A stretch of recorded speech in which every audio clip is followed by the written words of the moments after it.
एक अत्यंत महत्त्वाची बातमी।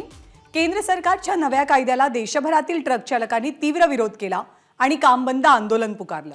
तसंच रात्री उशिरा हा संप मागे घेतला गेला असल्यामुळे अनेक शेतकऱ्यांनी आपला भाजीपाला नवी मुंबईच्या एपीएमसी बाजारात पाठवला नाहीये, त्यामुळे आवक मोठ्या प्रमाणात कमी झाली आहे।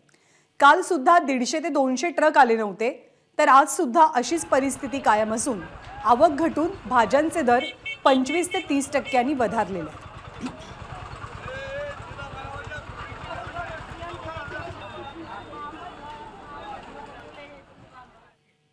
तर या संपाचा परिणाम भाजीपाल्यांच्या दरावरती नेमका कसा झालेला आहे, काय आहेत भाजीपाल्याचे दर, त्याच्यामध्ये वाढ कशी झाली आहे, आपण एक नजर टाकूया।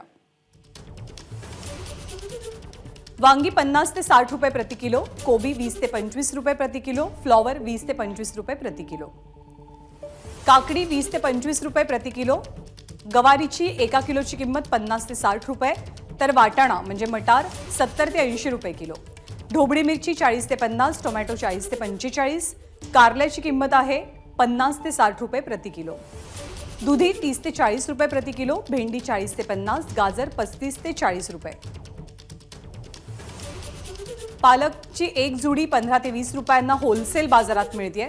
मेथीची जुडी सुद्धा त्याच दराने आहे, कोथिंबीरीचाही दर तोच आहे।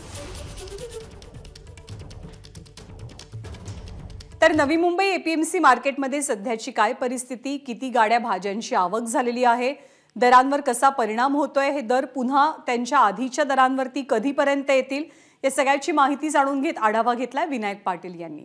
केंद्र सरकारने केलेल्या कायद्याच्या विरोधामध्ये वाहतूकदारांनी गेली 2 दिवस झाले संप केला होता आणि याचा परिणाम आहे तो कालपासूनच नवी मुंबईच्या एपीएमसी मार्केटमध्ये जाणवू लागलेला होता।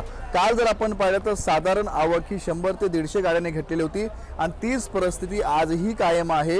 या ठिकाणी आजही 500 पर्यंत 550 पर्यंत गाड्या आलेल्या आहेत। नेहमी जर आपण पाहिलं तर 650-700 गाड्यांची आवक ही नवी मुंबईच्या एपीएमसी मार्केटमध्ये होत असते आणि याच्यामध्ये विशेषतः आहे ते परराज्यातल्या गाड्या आहेत त्या आलेल्या नाहीत, त्यामुळे साहजिकच आहे दर आहे भाज्यांचा तो वाढलेला आहे। 25 ते 30% पर्यंत हा दर वाढलेला आहे। काल संध्याकाळी आहे तो हा संप मागे घेण्यात आलेला आहे, मात्र गाड्याच या ठिकाणी निघाला नसल्यामुळे आजही एपीएमसी मार्केटला आवक घटलेली आहे। आपल्याबरोबर या ठिकाणी दादा झेंडे आहेत, घाऊक व्यापारी, आपण त्यांच्याशी बोलूया।